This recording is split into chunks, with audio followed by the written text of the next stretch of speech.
everybody, it's Steve Alcanator. Welcome to the Circle of Brilliance.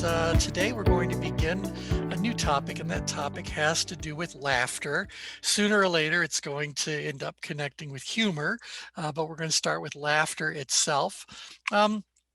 And while there's a great deal of research that has been done on the subject of laughter, and there's a lot of different angles we can come at as we explore laughter and how it all works and why it all happens and all that, ultimately our goal is to figure out, how does laughter overlay on the change grid?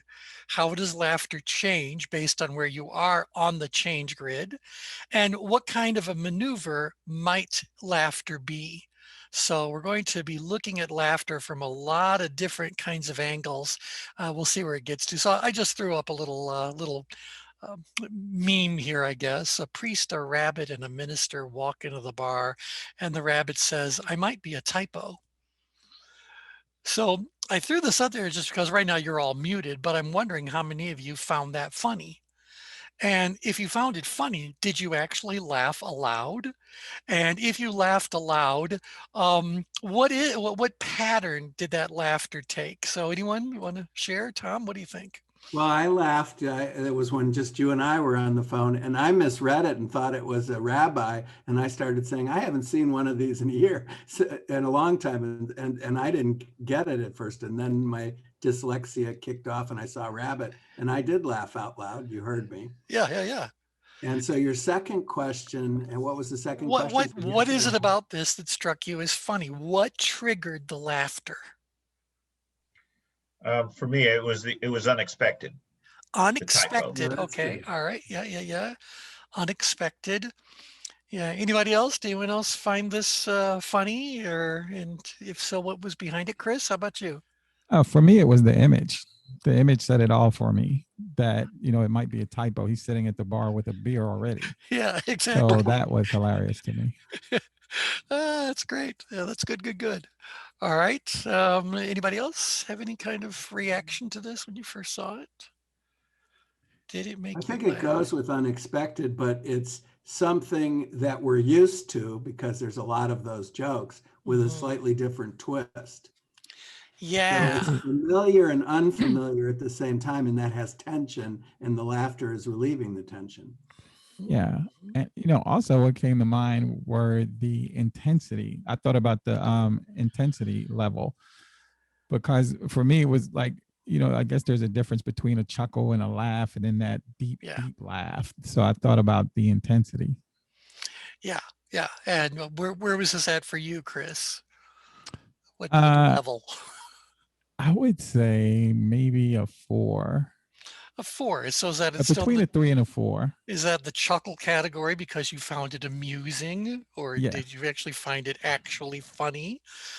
And I'm throwing that out there for everyone just to kind of know our language is filled with all kinds of words that describe subtleties and nuances when it comes to humor, when it comes to laughter.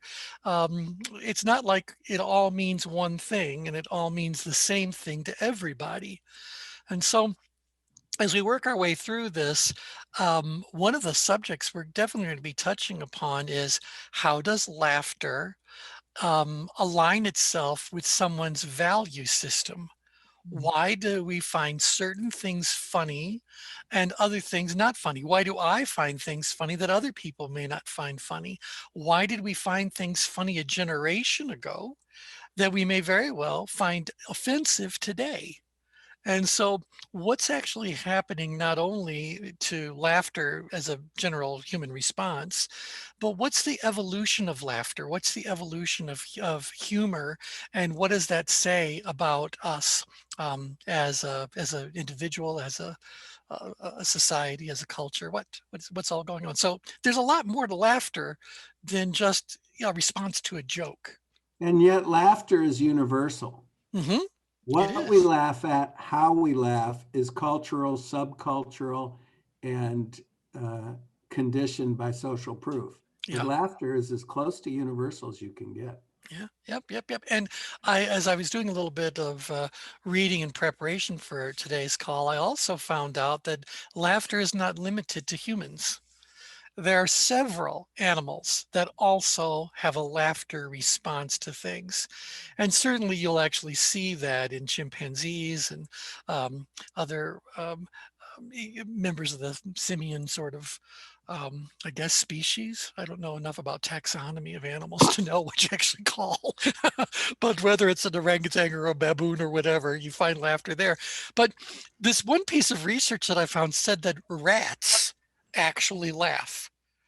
So Wow. you could, I thought, like, who got a job that where they're actually getting paid to study laughter in rats? Right. And what do they hope to funny? I even laughed at that. Why did I That was find that funny. funny? Why did I find that funny?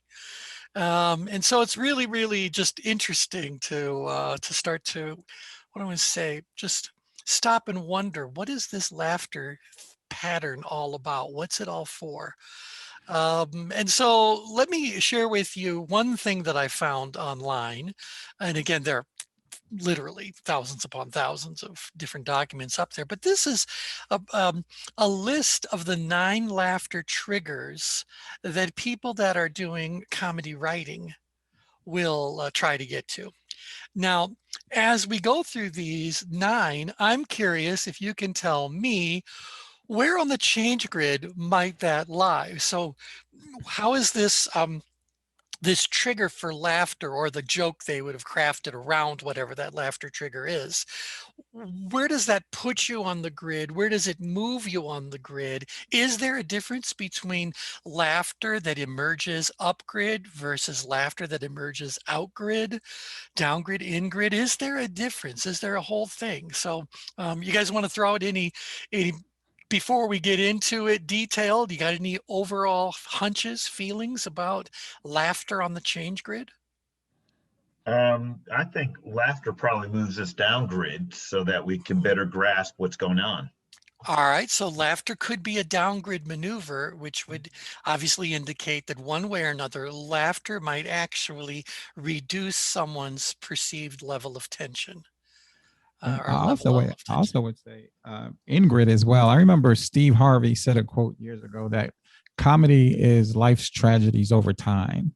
You know, so it may not be funny at the moment, but over time you could begin to see humor in it, and not just as a global experience, but also within ourselves that can help pull us in grid to say it's not that serious. You know, you can laugh it off, you can pull it in, you know. Yeah. Well, in fact, even our language includes the phrase, someday we'll look back on this and have a good laugh. You know, so Yeah. we go like, Right. that's so interesting, so interesting. Yeah. Just to build on that quickly, Freud said that laughter is the most mature defense mechanism. I Oh, like that. yeah. Tell us a little bit more about that. Did he give kind of like a, was it contextual then? Yeah, we have so many ways of avoiding the unpleasant reality that we're co-creating. We displace anger, we project, we deny, but with laughter, we're seeing it. I think is what Chris had said. We're reframing it, and we're kind of making light of our foibles or the foibles of others, and it kind of it bonds. It's social glue, and it I think it helps us cope in a more mature or healthier way, if that makes sense. Absolutely. Piggybacking off of that, sometimes it's the first line of defense. Someone said something that's hurtful, and your friend says, laugh it off, meaning let it go. It's not, it's the first line. And then if that doesn't work, you need a next line. Right. Yeah. And so Hey, now we're So describing. that would be in grid, like Chris was saying. Yeah. You had a high drive, you hurt me, and instead of that, you laugh it off and you go in grid. So just kind of expanding upon that, and again, we're starting the subject rather randomly, and I like that. But what about someone who's very far out grid? What might they intend in their laughter, or how might they use laughter, or what's their laughter all about? So put yourself out there as a driven driver energy. What's the laughter we encounter in a driven driver? Then it's offense rather than defense, isn't it? Offense rather than defense. I Yeah, like expand on Yeah. that. Tell us a little bit more about that. Well, I don't want to use this example. Well, it's too late. It's already in my mind. But the ad hominem attacks that are going on in politics Yes. are couched in humor. Mhm. But it's Yeah. not really laughing. It's not the way we're talking about it. We're talking much more therapeutic. But you're absurd. It's accusatory Mhm. without actually saying it. But you're such an idiot. Yep. Mhm. It's an Yeah. offensive thing, and people are laughing together at the expense of the other side of the debate. Mm. There's no logic and reason. It's all emotional outburst. Yep. Couched in Broaden that, humor. to broaden that a little bit, because I really like what Tom just said, to broaden that a little bit, it feels like the outgrid is laughter with a purpose, if you look at it more broadly. So there's the laughter, the absurdity and the irony of, humor with a political purpose, but it's more laughter with a purpose to impress someone, to make a statement, to incite something, to whatever. It's purposeful to me, as opposed to for oneself. And I would add to that, Kathleen, it's also social, because you usually Yes. have a group of people that are laughing with you, whatever that purpose is, whether it's at Yes. someone. So it's social. Yeah. We're getting a lot of feedback from one of your guys' lines. So if you want to just kind of mute when you're not speaking, that'd be fine. It's interesting you guys are bringing this up, because in my little list of points that I would want to make sure we cover by the time we're done, one of them says that laughter involves direction. Sometimes we are laughing from something. Sometimes we are laughing at something. So where is it all at when you're outgrid? Well, one of the things, and I think it was Nietzsche, I'm looking at the philosophers and their perspectives on laughter. Yeah, because he's talking about, is it Schadenfreude? When you're laughing at the misfortune of others, that sort of thing. But he says that laughter often is the result of someone who perceives themselves as being superior, making a judgment about somebody else or something else they encounter. And so they're laughing at something in order to demean that.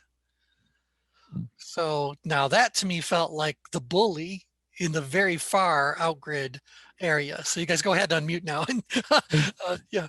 I was thinking about how is laughter interpreted outgrid, right? Well, Not just doing it, but how it's interpreted to that person is much different. yeah, well, and that's why at a certain point, one of my other points I've written here is, how does laughter play out in conflict and conflict resolution? Mm, Because sometimes laughter is viewed as being an attack right. by the person who is witnessing the laughter. And whether that laughter is directed towards them or directed towards something that they care about deeply, an offense can definitely be taken. But And it also can be a de-escalator as well, T. absolutely. And so that's the interesting thing, because they said that I'm trying to figure who this is, who said it might have been this Hobbes character. I don't know. There's a whole bunch of them, and it's all become kind of a blur at the moment. But he said perhaps the most common kind of laughter that people experience is the laughter of relief. That it happens when someone encounters in our language, an upgrid situation. So a situation that was very challenging, that they didn't think they'd be able to handle, but one way or another, they were able to survive it or whatever. And they end up having this laughter of relief, this release of all of that energy that happens to come out in a funny form. And kind of a modern example of this would be observing people when they get off of a roller coaster. Why are they laughing when they get off of a roller coaster? When the train returns to the station and the roller coaster, why is everyone hooping and hollering and laughing and all this? Well, the psychology behind roller coaster design is that a good roller coaster puts someone in a situation where perceptually they come to believe they have no business being. This is not something that they should be doing. It is not something that they should be surviving. ultimately, though, it's been engineered to create as much of that sensation as possible while simultaneously keeping you safe. But when the roller coaster ride is over and done with, people feel as though they have conquered something. And as a result of that, the laughter ends up alleviating whatever that tension happens to be.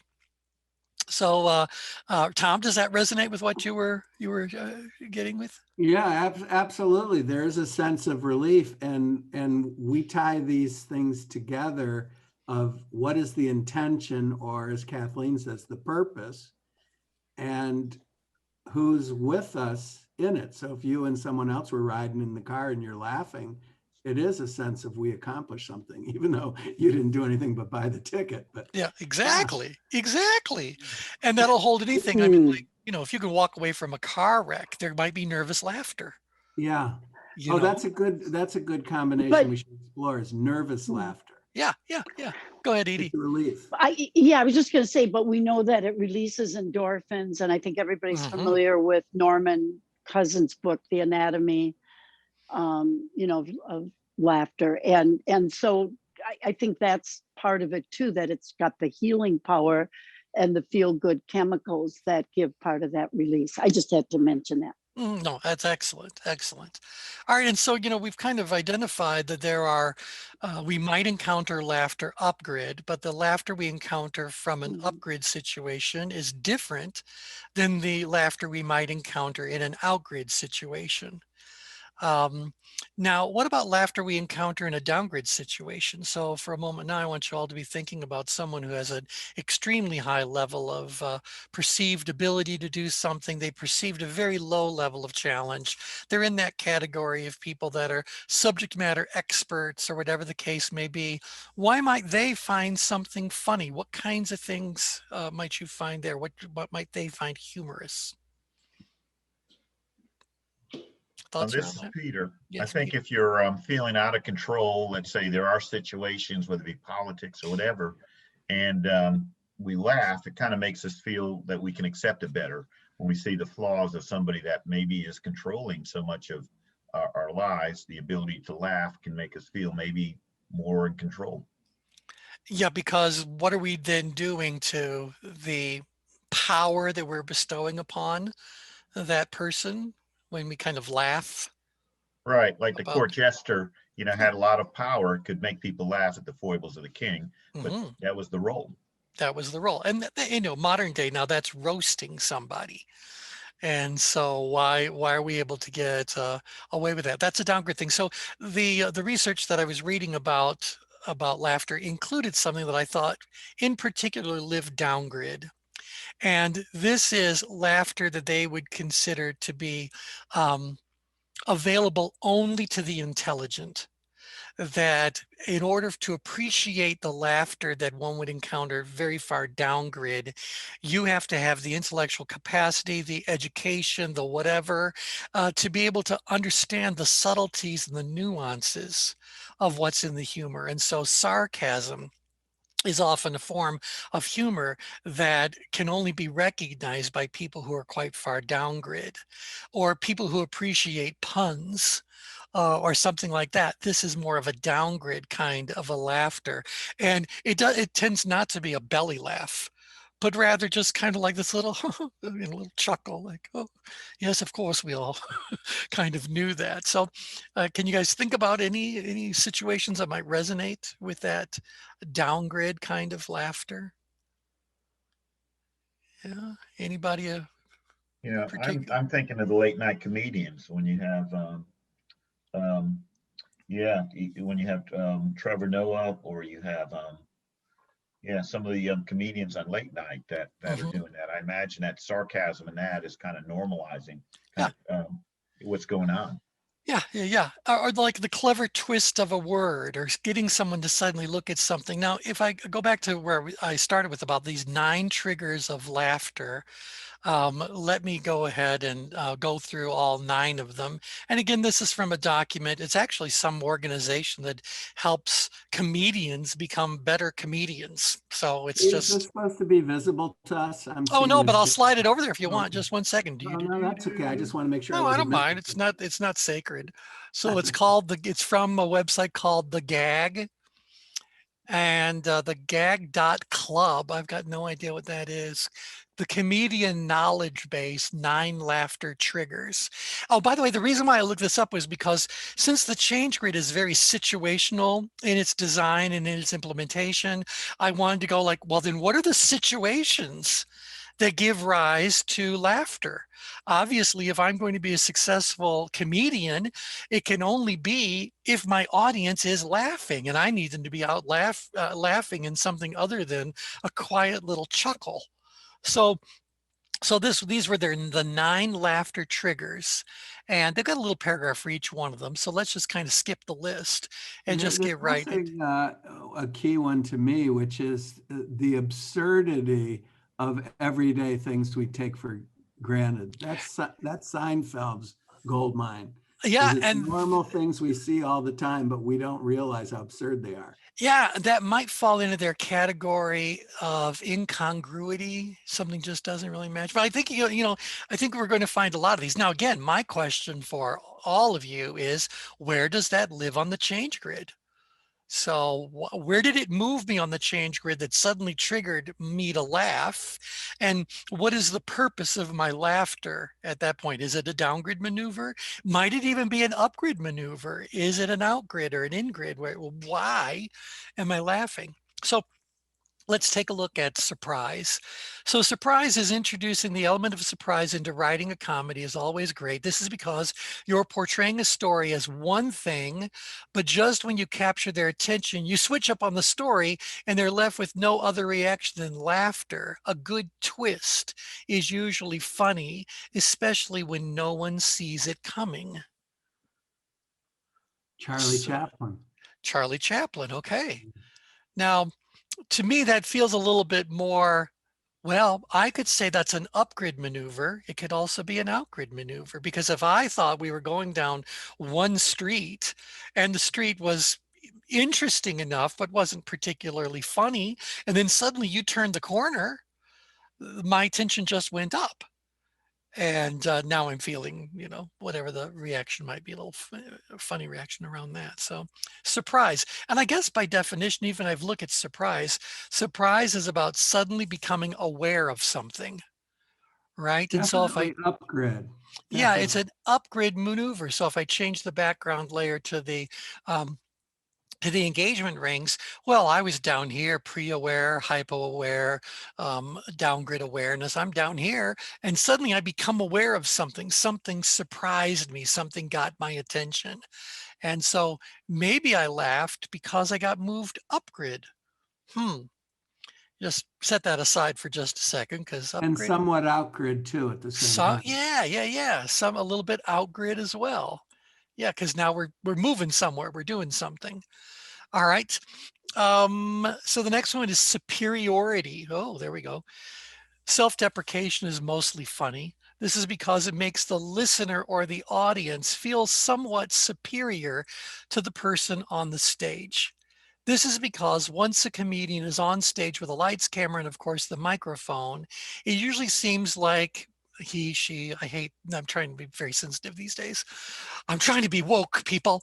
Well, don't say them, because you might be meaning something you didn't You intend. never intended, don't really know. Like the comedian's the most powerful person in the room, which can be intimidating for the audience. Hence, making fun of oneself makes the audience feel like the comedian doesn't take themselves too seriously, and it makes them feel superior. So you're moving yourself down grid and you're moving the audience up grid. Yeah, and I think to your point, out grid as well, because Yeah. we are saying, hey, audience, I'm judging myself, and therefore I am giving you permission to judge me in the same way. And so because I've just deprecated myself, you can now feel a little bit more superior to me. So I thought that was interesting because, again, going back to Nietzsche or whatever, who was it Nietzsche, Schopenhauer? I'd have to really reread it, but it was all about this idea that a lot of humor is an expression of judgment made by someone who perceives themselves as being superior.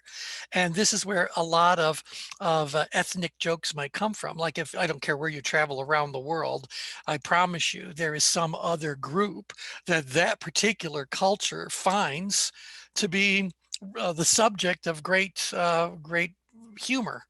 However you want to kind of attack it or whatever, or even one part of the country to another part of a country, no matter where you are on the planet. So so that might be speaking to that. And one other thing I'd like to throw back into the mix is this certainly changes over time. If we go back to our discussions around spiral dynamics and how over the course of generations of evolution and the value systems that people hold near and dear, things that we might have found funny during one spiral trip is suddenly no longer funny and perhaps even offensive to whatever else is going on. So I think there's an evolution process that we're witnessing as we start to explore laughter as well. Thoughts about that? Anybody? Yeah, nope. Okay. Well, feel free to unmute if you got something you want to throw in there. I was just going to comment that the superiority can also be an influence tactic, which is if you have too big a gap between you and the audience, you want to raise them up and lower yourself a little bit. Yeah. Or they won't voluntarily go along with you. You are absolutely right. In fact, I'm looking for another thing I wanted to say about this, but it has to do with one moment. I know we're jumping around, but I feel perfectly fine with that. Here we go, sliding it over. Might need to make it a little bit better. This comes from AWP Now, Alliance Work Partners now.com. 10 things you may not know about laughter. I didn't know this was true, but like going back to my thing, rats laugh when they're tickled. You know, don't you want to go out and get a rat now and tickle it and just see if it actually laughs? But going to Tom's point, you're more likely to laugh around others, not because of jokes. If you're laughing, you're far more likely to be surrounded by others, according to research by laughter expert. Don't know where you go to get that designation. Dr. Robert Provine. The critical laughter trigger for most people is another person, not a joke or a funny movie. So when we're around someone who's laughing, we are more likely to laugh. After observing 1,200 people laughing in their natural environments, Dr. Provine and his team found that laughter followed jokes only about 10 to 20% of the time. Social laughter occurs 30 times more frequently than solitary laughter. So there you go. So I think that's an interesting thing.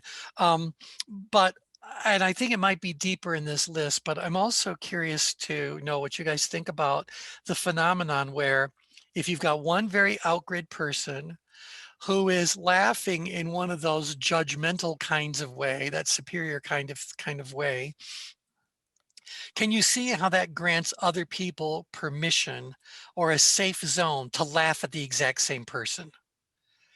So do bullies operate in isolation, or do bullies just create an environment where other people can now be laughing and ridiculing another person or another population?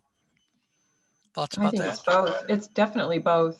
You know, I mean, I think that most bullies don't have the courage to operate totally in isolation. I think they get their strength from creating an environment that pulls other people into that point of view and creates a target. And so that behavior is a very outgrid behavior that is directed primarily to whom? To what other area of the change grid? What would you guys guess?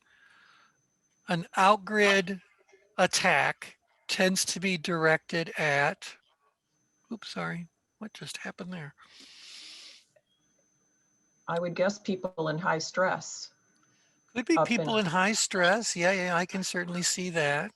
I would say maybe if I'm a bully and making people laugh at an out group, that these folks are probably downgrid or ingrid. They don't have the power to push back. Yeah. Well, It drives you, it drives the people in grid, which is a form of control. mhm. yeah, And if Yeah. they laugh with the bully, it's more likely to be disingenuous. They laugh because they think it's expected. Yeah. And Yeah. when I think about bullying behavior, I don't know that a bully would target a wild card as their victim. And that yeah, you're upgrade right. Yeah. person is a bit of a wild card. And I don't think that a bully will all that often attack the downgrade person who sees through the bully's nonsense. But that bully is looking for a victim, and the person who is the most likely victim is the in-grid person who views their ability as being very low and is quite risk averse. And so they're the easy prey, they're the easy target. So does that resonate with you guys, that the upgrade is a wild card? So there's an Yeah, element of that makes danger. sense. And the Yeah, that downgrade makes person really just sees through your BS and will call you out on it. So So you have to normalize the wild card until you can bully them. exactly. But if you're a bully, you're not trying to be a bully to everybody. That's true. You just need enough of these in-grid people to victimize that it's all that. And so now that would mean then that the effectiveness of this judgmental superiority sort of based humor and laughter requires someone who is willing to take it. Isn't that an interesting thing? Mm. Because what happens once these in-grid people say, I'm nowhere near as in-grid as you think I am? Now what happens? So why do I kind of see a whole barrage of jokes coming back at the bully? And suddenly the bully becomes the subject of ridicule. So have you guys seen enough tween movies to know that? Enough movies about teenage angst yeah. to see plenty of evidence of that. Yep. Okay, let me throw another one out here. AT, is it Yes, also go ahead. I look at the target of the attack could be another person that's just as outgrid to because it Oh, threatens well, their position to drive them in grid.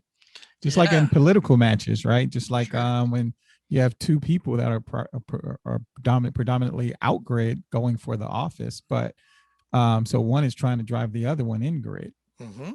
And so isn't that interesting? Now you're talking about the battle between bullies, because it's different if, again, we want to focus on laughter and humor, how they're using that. Because I think a lot of times you've got people that are both strong competitors and they're fighting against one another and they're not trying to demean the other party. But when they start to add that element of humor, trying to get laughter or whatever, like even if we're looking at a sports competition, this whole idea about talking smack to your opponent, is that not the same thing we're talking about here? So you're Mhm. cracking jokes about one of the other players or making fun of their mom or whatever nonsense it is they've got going. That kind of banter between people who are equally outgrid is something that we certainly witness, because how many kings of the hill can there be? You know, And it's trying to drive them up grid, right? trying to Out drive of them control. off, well, or certainly drive them off their game. Off their So game, which would be upgrade, right? off their game is an upgrade sort of a move to kind of get them to do. So I think that's interesting. Now, if we say specifically that element of laughing at the victims, laughing at the whoever, if you are laughing at someone who is really your peer, well, what do you think the outcome of that could escalate into? Well, why do I see fists flying? Yeah, out grid. Yeah, that could be an outgrid thing. But if that person does not perceive themselves as being on the same level as their attacker, well, then they're very likely to take it. and that gives this this bully or whatever a little bit more, but they'll continue to attack. They'll continue to attack because it, obviously it's helping them deal with their own personal insecurities, whatever. Okay, so anyway, going back to these sources of humor, did I close that page? Please tell me I didn't. Here, 10 things you may not know. Here it is. Don't mind me. Too many things open all at once. All right, So let me ask you another question about the superiority. Yeah. I know in speaking, when you talk about self-deprecation, it's all about normalizing or being able to come on the same level as someone, not necessarily putting them in a superior position, but as much as it is being on the same level with your audience so that they can see your flaws or you're not trying to be perceived as perfect. Yeah, and now you're touching on how laughter becomes a useful tool in conflict management. So because if I can normalize myself, that may very well help build that common ground. Or at least let someone know that while I may in the hierarchy have power, I'm setting that power aside because I'm just like you. I might have a different job, but I'm just like you. So let's talk about whatever it is that really needs to be talked about. So so I think that's interesting. We're kind of, again, jumping all over because today's the day this subject is starting. But as we work our way through the subject, I'd like to get more and more focused about how do we use this?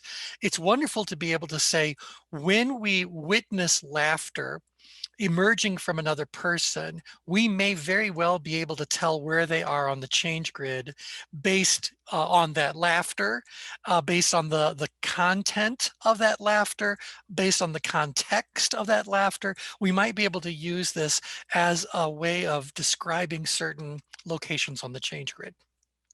But we can also, I think we've already talked enough to feel confident that laughter can be used as a change grid maneuver. So laughter, what I say, not applied, but directed in the right way could move someone up grid, could move them in grid, could move them down grid, could move them out grid. It really all depends on what the message is. And then we want to say, all right, well, that's great. So I can use it as a change grid maneuver. I can use it for descriptive purposes. I can use it for prescriptive purposes. Well, now how do I integrate that into the work that I'm actually doing with a client? And that's where I'd like to look at some of the therapies that are out there. There's a whole laughter therapy movement because if I can get someone laughing, I don't care if it's artificially induced or genuinely induced, a whole lot of things start to happen as far as their neurochemistry is. And so I don't know which thing I was reading, but it just said that every human being who is healthy has a tendency to laugh X amount of the time every day. And so anything we can do to help people achieve that little quota of laughter is going to help them physiologically, neurologically, and perhaps when it comes to dealing with a lot of illnesses, pain, whatever the case may be. So what's the therapeutic application of laughter? And how might professionals in the human development industry be incorporating it? I'll give one quick example, then I'd love you guys to unmute and kind of throw in any thoughts you have about the therapeutic side of laughter or the practical applications of laughter in the work that we all do. But I noticed that someone was running a class on laugh yoga. And I love my yoga. I have to tell you that in all the yoga classes I've taken over all these years, I don't find any of it particularly funny. So that must mean that you are adding an element of deliberate mechanics of laughter in order to do something. I will say one thing though, any of you who take yoga can relate to this, but the likelihood of a yoga class coming to completion an hour later and not having somebody pass gas during the yoga class, this is unusual. It's very normal for people as they get into all these crazy contorted positions to have things inside of their body move around. And so the first time you hear it, for whatever reason, you kind of laugh. And then after that, you go like, oh no, I guess this is just a normal part of yoga. So I don't think that's what they're going for. I don't think they're going for that as the trigger for yoga laugh, for laughter yoga. All right, thoughts about that, Tom? Go ahead. Well, there was a gentleman, his name escapes me, who had a company that would go around to people with terminal illness, and it was a humor therapy. Oh, And he had some evidence and some research that it did have effect. yeah, some therapy, at least in the moment, you know? Yeah, he didn't say it cured cancer, but I No. mean, he basically said that that having humor, hmm and I think it relieves stress is really what that Yeah. is. Well, it might Yeah. reduce the anxiety that someone is experiencing. And also we talked about downgrid, there's a boring, if you're very active and suddenly you're in a convalescence home, or I don't know what you call them, Right, yeah. there's a certain drudgery to all that, and having a Yeah. little bit of excitement and a little bit of interaction hmm is therapeutic. Yep, absolutely. You know, and in addition to that too, I think when we do laugh, it releases endorphins, similar to exercise, but in its own way. And those endorphins take care of psychological, emotional, and physical pain. So there you go. Like, all right, well, why not give people some sort of an experience that can trigger that response? The neurotransmitters. The neurotransmitter makes you wonder: is that the way that nitrous oxide actually operates? Oh, and they call it laughing They gas. call it So, laughing gas. yeah, I So hadn't thought of that. I wonder if it's triggering neurotransmitters. Obviously, it's a euphoric kind of a drug, so it's they're certainly doing all that. But yeah, so we're trying to create more of like instead of using chemicals to get to that state, we're using some sort of behavior to trigger the internal chemicals to do whatever it is they do best. Yeah, I don't know. Yeah, we'll see if we can get to understand the neurophysiology behind it too as well. We'll Chris, throw you've that one to unmuted. Brian. Yeah, throw that one to Brian. Yeah. So, Chris, you got a thought there? Yeah, I was just thinking about there's a scripture that says laughter works good like medicine. And I know of several pastors or ministers that go around and their message is just all about laughter. Like their presentation of scripture has everything to do with the laughter portion of it, and even exercises in laughter with the congregations, causing them to laugh intentionally to do some of the things like some of the people were just mentioning to reduce stress and anxiety and as form of victory also. So Yep. Well, I remember I sang in a professional choir in Detroit at one of the Episcopal churches that was there. I was not a member of the church. They had a fully paid choir and a fully paid orchestra for every worship service. And so after going there for several years, you really got to know a lot of the ministers. And there was this one brand new minister, and he might as well have been a stand-up comic. The guy was hysterical. And during all of his little sermons, homilies, whatever they called it, the audience would have tears streaming down their face just from laughing so hard. And he's talking about Bible stuff. And you would never think that the Bible had contained much humor or contained many stories that could be turned into a humorous lesson to be learned. And so I thought that was a very interesting thing, that he was more of a humorist than he was a minister sort of a thing. So yeah, it's there.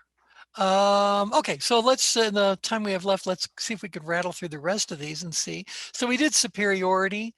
Laughter is one of the responses of embarrassment, well alongside regret right after. Laughter is one of the responses of embarrassment, well alongside regret. Okay, fine. So that feels like a nervous sort of a laughter. So if a member of the audience, the comedian or whoever is being talked about, is embarrassed, he or she is likely to laugh the tension off.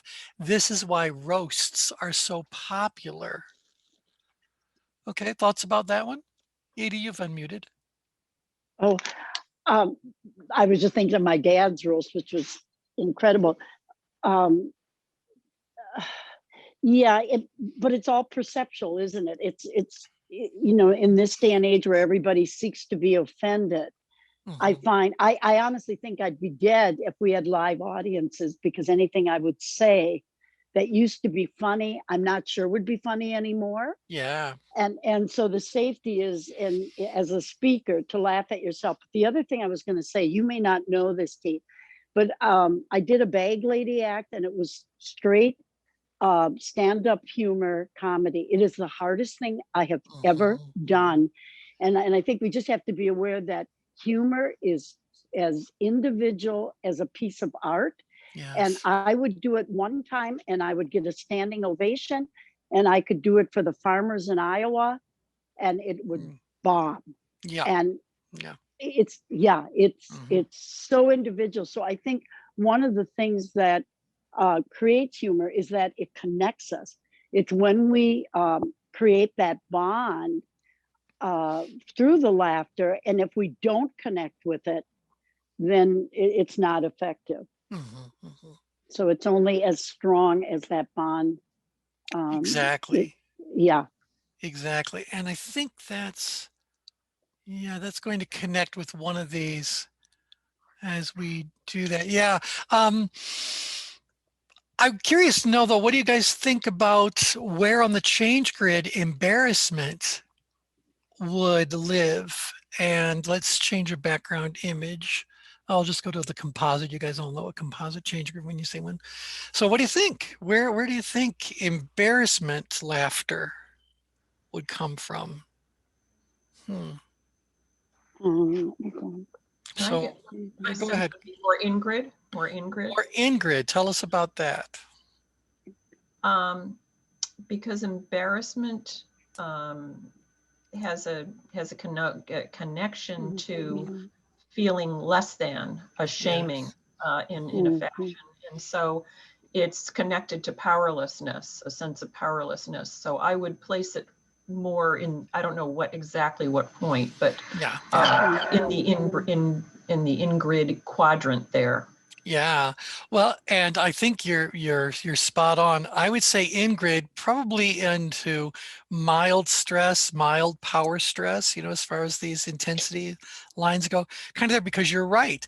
Somehow or another, the person has committed some minor social faux pas. They've, done something that, looking back on it, they see they probably shouldn't have done. Or even like, you're walking down the sidewalk. Back when we used to do that, you might trip over a little crack in the sidewalk, or there's one of those little stumbles that you have. And why do we chuckle about that?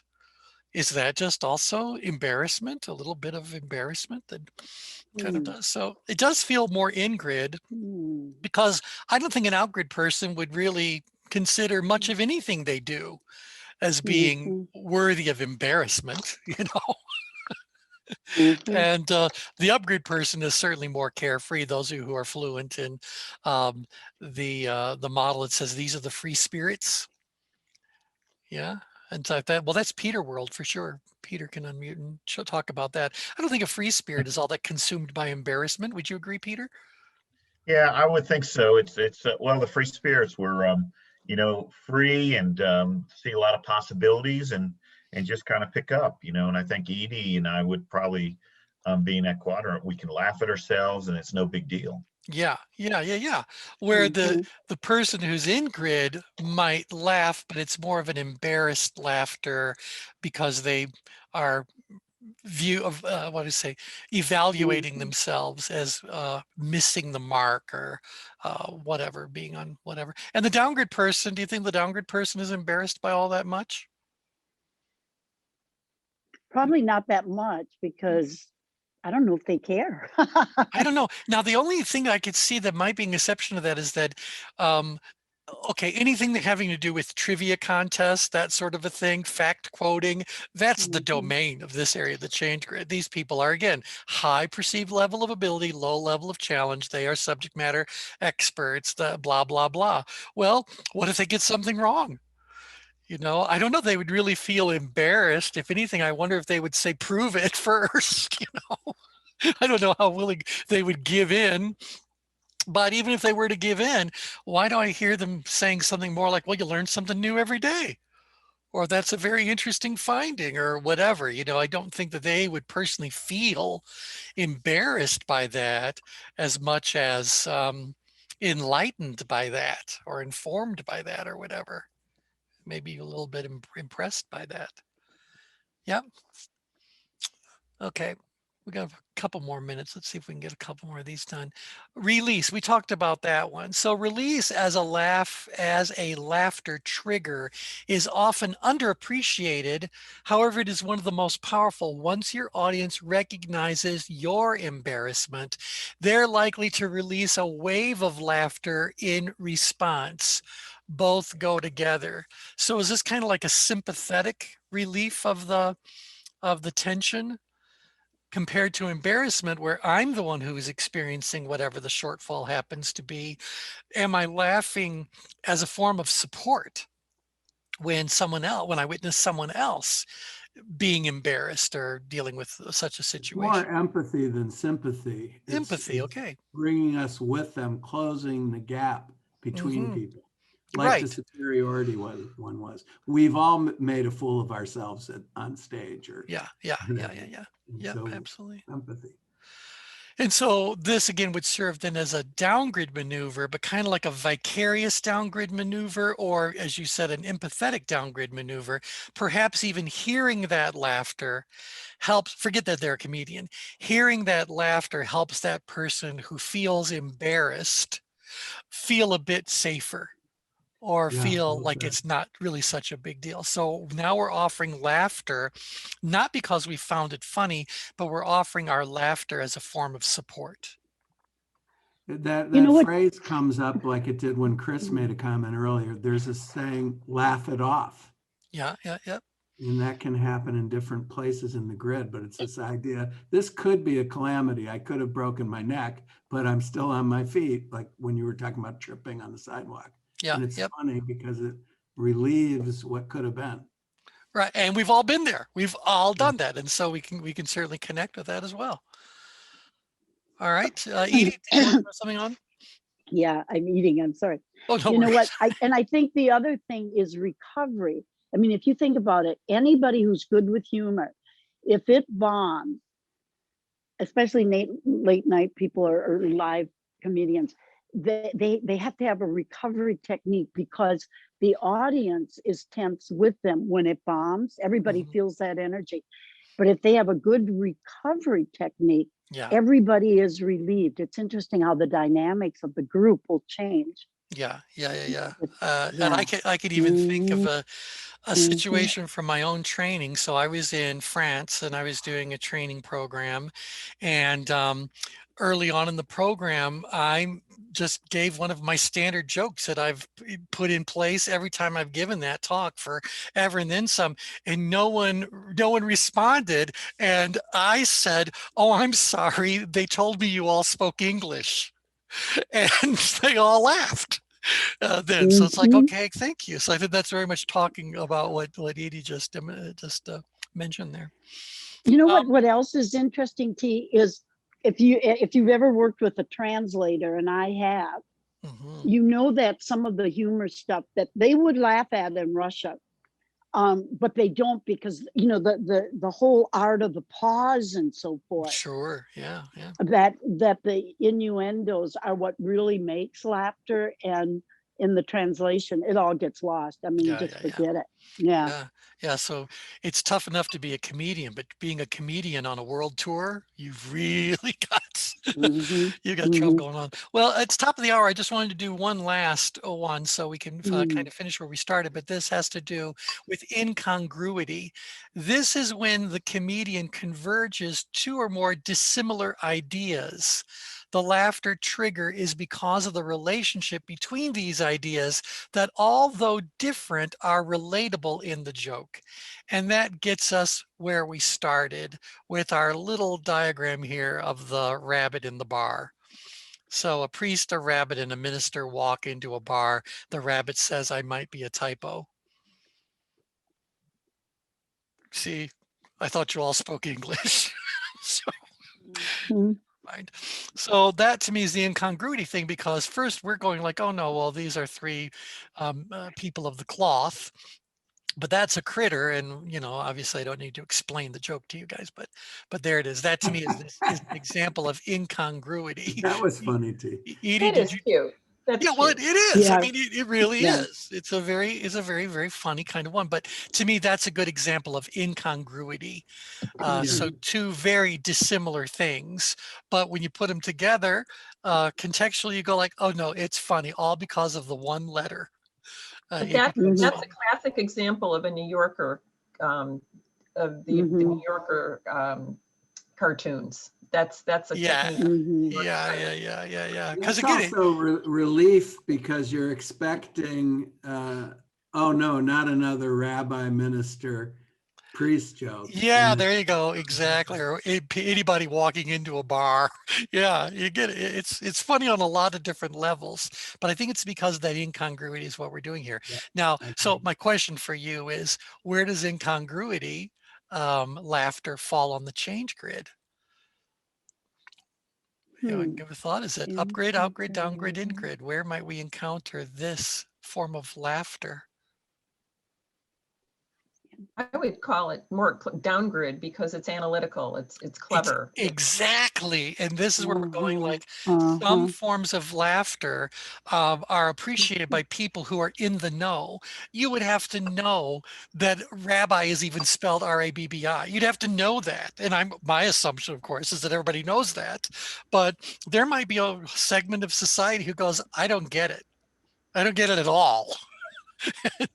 Whatever. So, you know, you have to have an ability to appreciate what the level of awareness, the level of not necessarily intelligence, but level of experience that you might have pattern had. recognition. Yeah, in order to appreciate this, in order to appreciate. But I There is always think that tension when you wit don't is the get highest regular. level of intelligence. I really do. I think good wit. And if you watch Saturday Night Live, now it's just using the F word.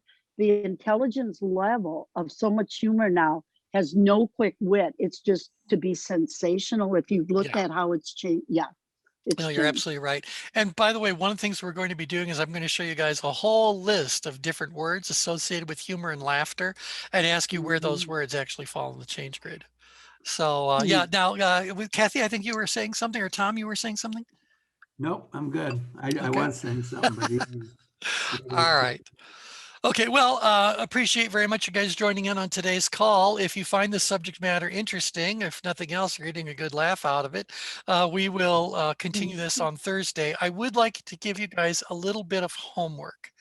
And that homework is, I think, simple. It's an exercise in awareness. Hopefully today you will find many occasions where you are laughing. And I'd like you to stop for a moment and ask yourself, why am I laughing? Where am I on the grid? What triggered this laughter? So, and what purpose is this laughter? What's it doing for me? You know what I mean? So I'd like you to be able to practice that art of caring detachment, observe the fact that you have just laughed, and see if you can analyze a little bit to know, where's it coming from? What's this all about? Anything like that at all, I think, is an awareness exercise you'll find pretty interesting. And I'll close by giving you one example. Just before this call, I was working out with my trainer, and I do rather heavy sets. And I never recognized until today that at the end of every heavy set where I have just failed, you know, there's no energy left, I always laugh. So what is that laughter all about? So I think I figured it out, but I'll save that for. we'll have to stay tuned for Thursday to find out. Yeah, there you go. And I will, by the way, I will have champagne tea. Yeah. I want to know. Yeah, Thursday Good- will also good be right after marketing. workout. Yeah, there you go. Exactly. Okay. All right. Take care, everybody. Bye for now. All right. Bye, everybody. Bye, everybody.